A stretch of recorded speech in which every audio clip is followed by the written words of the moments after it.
Hi, Felina Rivera here with Renaissance Legal Solutions. I'm the managing partner and legal strategist for all of our cannabis clients here at the firm.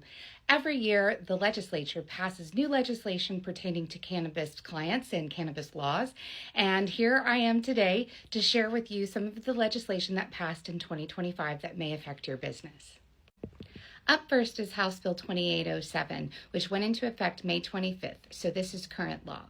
First, this bill affects standalone transport licenses. It allows standalone transport licenses to have more than one warehouse location. However, each warehouse location has to be pre-approved by OMMA for physically and technically suitable purposes, whatever that means.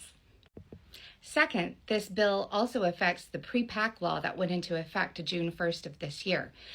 It allows for you to sell medical marijuana that you had unpackaged through November of this year. However, the OBNDD did issue a statement indicating that if you are going to do that, whether it's now or if you've ever done it before, technically you're supposed to have a manufacturing registration, even if it's at your dispensary. So if your dispensary does pre-rolls or even packages, meaning putting labels on packages, OBNDD expects you to have a manufacturing registration rather than just a distribution registration at that location. Up next is House Bill 2837. This bill doesn't go into effect until January 1st of 2027, so you have some time to prepare, but anticipate additional rules being issued by OMMA related to employee credentialing. This law now requires medical marijuana business employees to do annual training. I'm sure there will be a price for that annual training that you will be expected to carry as well, but be anticipating that new bill and new law going into effect in January of 2027.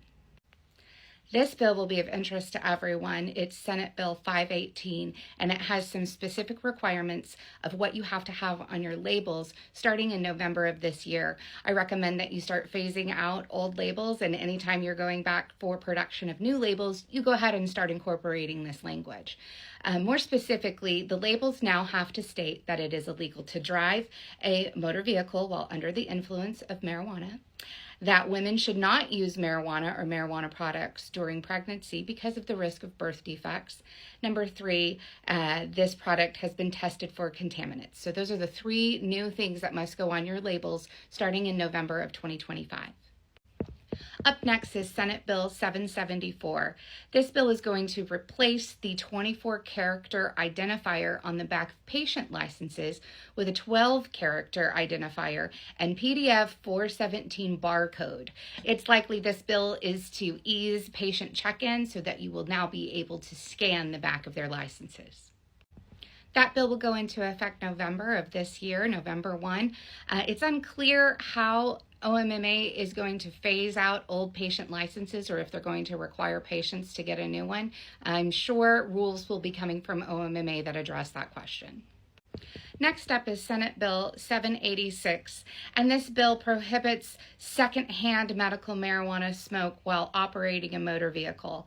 It goes into effect November 1 of 2025, and it's going to affect both passengers and drivers. So if you were a passenger in a vehicle and like to light up during a ride, you can no longer do that, not even a vape. So passengers will have to stick to edibles for now.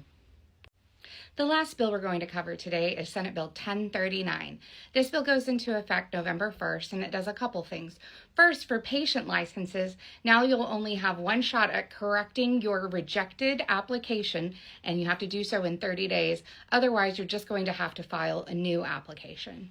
And then secondly, regarding business applicants, if you fail to pay the tiered licensing fee, that additional fee that you get invoiced for after your application for renewal has been approved, if you fail to pay it within the 45 days that they give you, then they are going to cancel your license. So timely payment on those tiered licensing fees is more important than ever. Be sure to make sure you mark your calendars.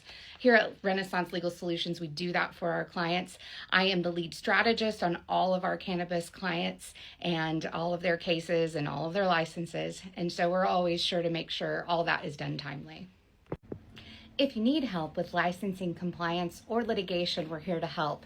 Feel free to reach out to us at 405-247-0647 or fill out a Contact Us form at rlslawyer.com, and we'll be sure to get you scheduled for a free consultation. Thank you.